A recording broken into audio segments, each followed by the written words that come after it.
Hello and welcome to the news at 10 on NTA News at 24. We're live in Abuja. I am Dennis Adegunloye. The headlines. President Tinubu commences state visit to Paris.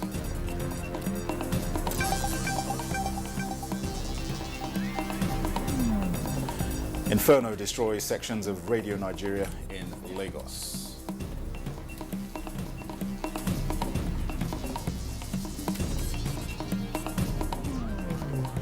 And Comrade Al-Hassan Yahya emerges new president of Nigeria Union of Journalists.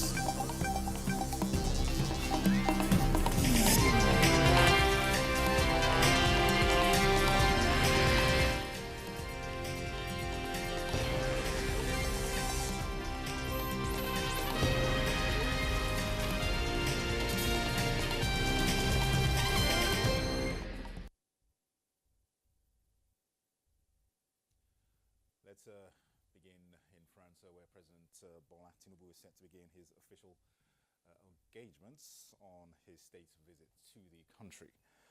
The president, accompanied by the First Lady, arrived in Paris Wednesday evening for the three-day visit to fortify Nigeria-France relations. The reception at Orly Airport marked the ceremonial start to his visit. Statements by the presidential advisor on information and strategy, Bayo Onanuga, indicates that the official engagements will begin at the historic Les Invalides, where French President Emmanuel Macron and First Lady Brigitte Macron will receive President Tinubu. There is also a scheduled reception at the Élysée Palace honoring the Nigerian leader. The visit aims to enhance bilateral ties, focusing on key areas such as agriculture, security, education, health, youth engagements, innovation, and energy transition. In collaboration with President Macron, President Tinubu will address initiatives to boost youth exchange programs and enhance skills in automation, entrepreneurship, and leadership. The visit includes strategic political and diplomatic discussions on shared values concerning finance, solid minerals, trade and investment, and communication. Both leaders will also attend a session hosted by the France-Nigeria Business Council, coordinating private sector involvement in economic development.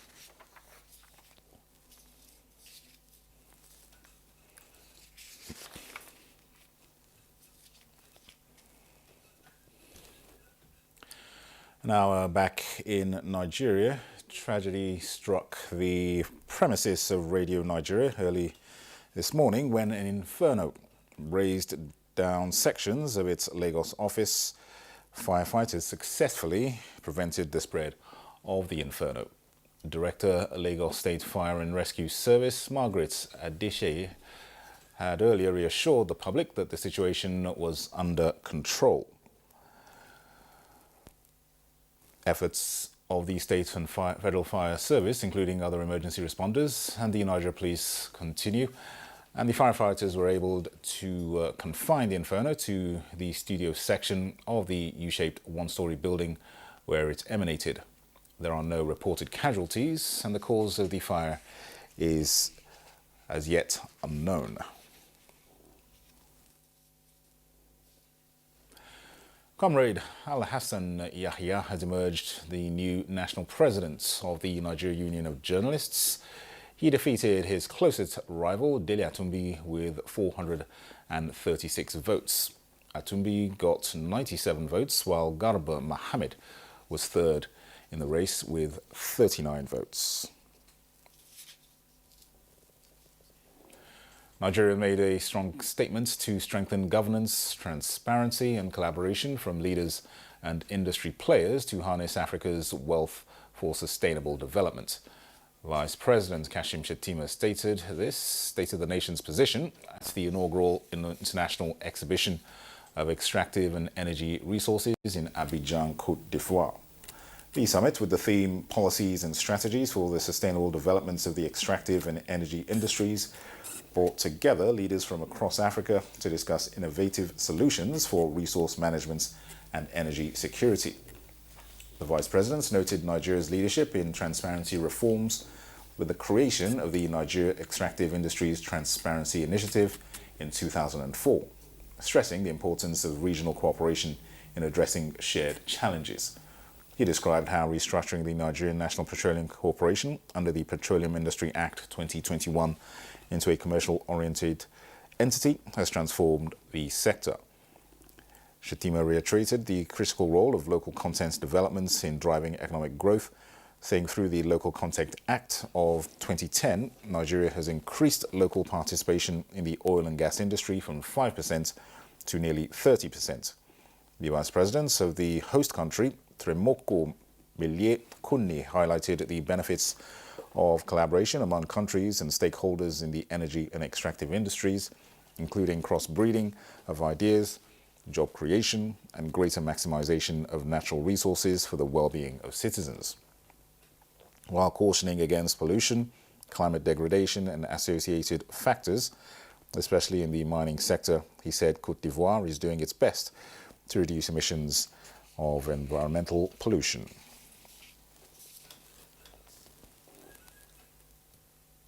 Now, processes leading to the presentation of the 2025 appropriation bill are gaining momentum as the House of Representatives has passed the medium-term expenditure framework and fiscal strategy paper for 2025 to 2027, as submitted by President Bola Tinubu. National Assembly correspondent Mitari Ikpen reports on the key assumptions and other resolutions at plenary.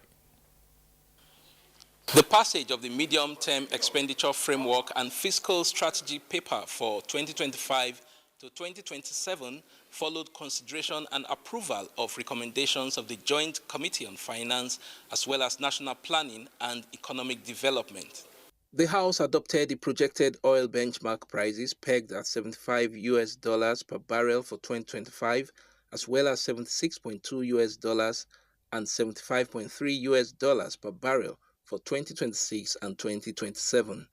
Domestic crude oil production for 2025 is projected at 2.06 million barrels per day, GDP growth rate at 4.6%, while the exchange rate is pegged at 1,400 naira to the US dollar for the next 3 years. And to get to this projection level, the operators of the NUPRC gave us the details. As at today, they are above 1. They are closer to 2 million. As at yesterday, the production rate was 1.05 barrel. Yesterday, 26. We can look at the facts. These are things that will actually help us in proper planning. We just need to look at the increased victories by our security forces, the huge investments coming up on road infrastructure. It's a working document, it's a work in progress. Even if we pass it today, if there's any need tomorrow for any adjustment, this same House will sit to review and pass it as necessary. Several bills passed second reading, including bills seeking enhanced categorization of the magistrate court. To expand the meaning of judicial office to include the magistrate court in Nigeria. A bid to provide for incorporation of risk management function in all government bodies in Nigeria and for related matters. Lawmakers adopted a motion seeking construction of the 75-kilometer Gaidam-Damasak road to ease socio-economic activities. If in the event there is still delay on the part of the Federal Ministry of Works, the House should urge the Northeast Development Commission to intervene as these roads needed a very urgent attention from the government. The House also adopted a motion for urgent legislative action to back the presidential CNG initiative and prevent further loss of lives due to the use of substandard CNG tanks in some parts of the country. From the National Assembly, Mitari Ikpen, NTA News. And joining us now to speak further on the 2025 to 2027 MTEF is an investment and development economist, Ogbonna Okuku. Very welcome to the News at 10. All right, thank you for having me. All right, just tell us, what do you think of the oil benchmarks projected for 2025, 2026 and 2027 in this new MTEF? Now, so what happens most of the time when you're designing an MTEF is you look at all sectors of the economy, especially the income dynamics, and then then those saddled with responsibility, you have a conversation with them, look at their projections. So it's from the projections that you have gotten from, let's say, those who manage the oil installations or structures. They are the ones that have given you, okay, by this time we'll be producing this, by this time we'll be producing this. So those things don't come, from the air. They come from statistics, data is given to you. So when those data is submitted, so that's what the managers of the economy will now look at and then project based on that. So it's that projection which has been submitted. Of course, this is it's just like every transaction. You give targets to people who work for you. You make sure that they deliver. There are deliverables, and then you give them deliverables, and then they must deliver based on the projections that they have given to you, which you have in turn pushed as part of the framework. All right. Some have expressed some concern that the figures predicted in the MTF 2025 to 2027 may be challenging to achieve, like there's 4.4% growth in the economy and 15.75% reduction in inflation in 2025. What would you say to this? Now, if you see the direction the fiscal managers are going, yes, they need to do a whole lot more because, the investment in infrastructure that will support and propel our productive sector, which has to do with agriculture, those level of investment that is going in there, of course, will help. Of course, we're looking at foreign direct investment, which we are projecting that will be a lot higher from, the coming years. So some of this, the entire thing that functions in the wheel of development are things that when the managers of the economy, look at them, have an helicopter view of the entire ecosystem. So it gives them that, should I say, that belief that it's possible to achieve. Yes, economic growth is achievable. And then when you're talking about economic growth, that means there is feeding. So what are the things you're going to be feeding the economy with? I followed the debate yesterday, and I listened to Honorable Gaza. He said something that was very profound. He said, what are the things we have on ground regarding the exchange rates that we have on ground that will help make sure that we're able to achieve these things, and these things are realizable, whether it's just for you to do the work that is that is around it, and then make sure that there is fiscal discipline, that is prudence when it comes to expenditure, and making sure that we put our investment where those low-hanging fruits, when it comes to short-term, long-terms, and then making sure that we derive the best out of our lifelines. All right, and lastly, how well would you say MTF performed last year, and how would that impact the 2025 to 2027 MTF projections? Now, the reality is, I wouldn't say it performed very well because, there were a lot of indices, there were a lot of factors, global factors, because, the entire globe, had the issue of the inflation was global. And then the oil prices, that went up, affected, the energy shock that came in, that affected transportation and all of that. So, it affected productivity generally. But, here, a lot has happened to us when it comes to security, when it comes to the energy management. So there's been a whole lot. And then the introduction of the new, when I say new hope agenda, is the direction, being able to say, okay, this is what we are worth. So can we build from what we are worth? So that instead of the bubble kind of economy we've been running before, trying to subsidize everything. Yes, it's very painful, it's very hard, but the truth is, if you build from here, you will build well. And whatever you build here stands from now. Definitely. All right, Ogbonna Kuku, investments and developments economist, many thanks for your perspectives on this. Thank you. Thank you for having me. All right, this is the news at 10 on NTA News 24. Still ahead. Yahya Bello in news again. The former governor of Kogi State is to spend more than a week in EFCC custody. Details after the break.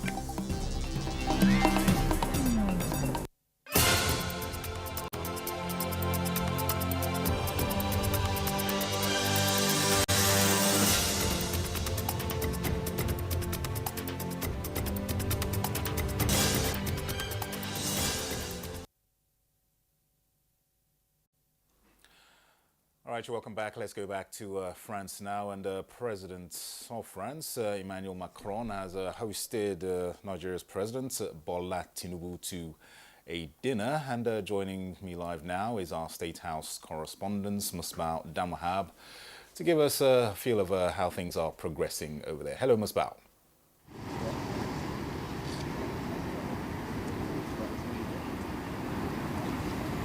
Yes, thank you. The stage is now set for the reception, the early one for President Bola Tinubu in Paris here, and we at the Hotel National de Invalides, where the president will be received first.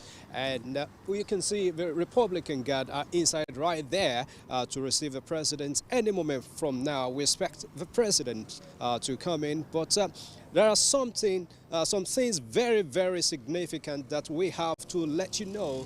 This is the Hotel National de Invalides, which is very, very significant in the history of Paris here. Let's get someone who will help us to understand what this stands for in the history of France, and that is Mr. Oche Egwa, an assistant director in the State House Information Department. Thank you so much for your time, Mr. Oche. Thank you very much. Thank you very much. For us in Nigeria, this is a great honor and a unique opportunity for the president to be on a state visit. Now, a state visit is very different from an official visit. An official visit, many presidents are invited, probably for a function or a conference. But for a state visit, the president is invited as an individual and as the representative of Nigeria. So it's Nigeria actually visiting France. And the French president is going to receive our president, President Bola Ahmed Tinubu, at this historic place. Now, the Hotel Les Avides is over 354 years. And it's peculiar in so many ways. For one, this is where Napoleon Bonaparte was buried. Also, this place served as a historic site where, back in the days, over 300 years ago, after the war, most of the people that were rendered invalid, like those who lost their arms, who lost their sight during the war, they were kept here. So this place is a museum, it's a hotel, and it's also the burial place for Napoleon Bonaparte. After this place, we are going to the presidential palace, which is known as the Élysée, and the president is going to be received there in a full military, performance ceremony, where he's going to receive twice. We are going to have a political meeting there. We are going to have an economic meeting there at different sites. And of course, he's going to have a tete-a-tete with the French president. It seems that we have a lot coming for the president and his first lady today. But significantly, you have talked about what this place means. And now, as far as you can remember, how many Nigerian presidents have been here in the past to be honored this way? Well, since the democratic dispensation, I can't quite remember if any has been here. We've had so many official visits, but in terms of a Nigerian president coming here, from their own record, the last time a Nigerian president was on a state visit was in the year 2000. But if he was here, there's no record to show that a Nigerian president was at this particular Hotel Les Invalides. So that means this is a very, very significant reception for President Bola Tinubu. Absolutely. All right, Mr. Oche, thank you so much. I will get back to you again. So that is it for now. We expect a lot to come through on this visit because we have a number of governors led by the chairman of the Governors Forum, Abdurrahman Abdurazak of Kwara State. And of course, we have ministers too from Agri, Solid Minerals Development, Information, and of course, we have health here. That means we have a lot of issues that will be on the table for President and his team to discuss with the French government. So that's it for now. As the events unfolds, we'll bring you in to get abreast of the issues. Thank you. All right, thanks very much, Musbao, our State House correspondent there in Paris, giving us the lowdown on how things are progressing, and we'll certainly be expecting the details of that dinner that I introduced as well. Now, as this year's National Greek Show continues, the National Agriculture Foundation has again engaged youths and women in agriculture with a view to creating opportunities for business networking and innovative access to markets. Dr. Alabi reports that this year's seminar provided a unique platform for stakeholders to brainstorm on practical approaches for strengthening the capacity of young people and women as critical actors in the promotion of food security in Nigeria. Is to ensure to see how these small rural smallholder farmers can be able to be supported with either loans or grants where they can be trained on how to write good proposals. The agri-sector can employ millions of Nigerian youth if only our state government can work together with the federal and all of us as stakeholders to begin to identify the various core needs and aspirations of young people, the women and the PWDs. It's very engaging because this is the first time to be here. So I learned many challenges that some of the farmers are been having outside, like in the North Central. I have learned that as a woman, as a youth, we should have an idea. You should be creative. The project, tagged Stronger Community Through Stronger Protection of Environment in Northeast Nigeria, was funded by USAID's Bureau of Humanitarian Assistance. Former Governor of Kogi State, Yahya Bello, has been remanded in EFCC custody till December 10th, 2024, when the court delivers a ruling on his bail application. Judiciary correspondent Austin Nanyebe reports that this was after his arraignments and arguments on his bail before the court. After taking plea of not guilty, the former governor was remanded to EFCC custody till December 10th, 2024.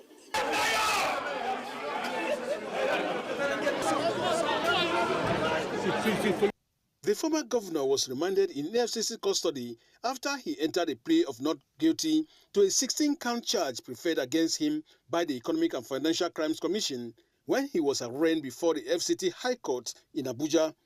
The alleged charge includes misappropriation and misuse of public funds, including acquiring multiple high-value properties in Mitama and Asokoro district for Abuja, the United Arab Emirates, and the United States of America. The funds allegedly misused amount to billions of naira. Yahya Bello and two others are accused of breaching public trust and engaged in dishonest and financial recklessness during his days in office. After taking their plea, the defendants' counsel Joseph Daudu, SAN, moved a bail application which was opposed by the prosecution counsel, Kemi Pinheiro, Senior Advocate of Nigeria. The defendants' counsel told the court that the accused are entitled to bail, being that they remain innocent until found guilty by the court. But Pinheiro, Senior Advocate of Nigeria, said that the only relevant application before the court was the motion for bail filed on November 22nd, 2024. The operatives of the Economic and Financial Crimes Commission have been on the trail of the former governor since 2023 when he left office, until Monday when he submitted himself to the anti-graft agency. From the FCT High Court, Austin Nanyebe, NTA News. Let's now head over to the world of sports.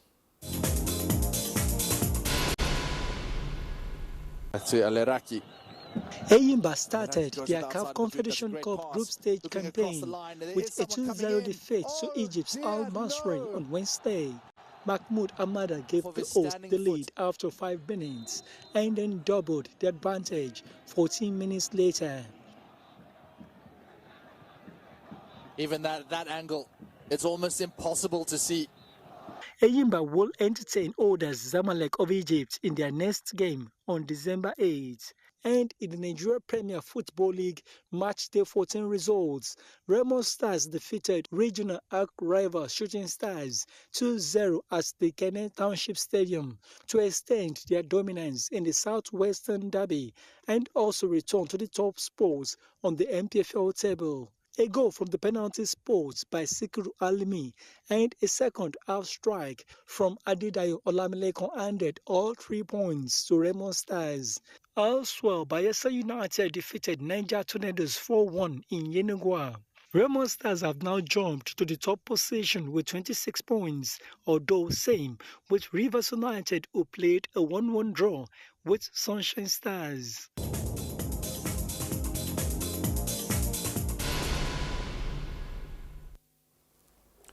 Oluseye Adiagbo reporting on the sports desks. And that concludes the news at 10 on NTA News 24. Thanks for watching. I am Dennis Adigbo.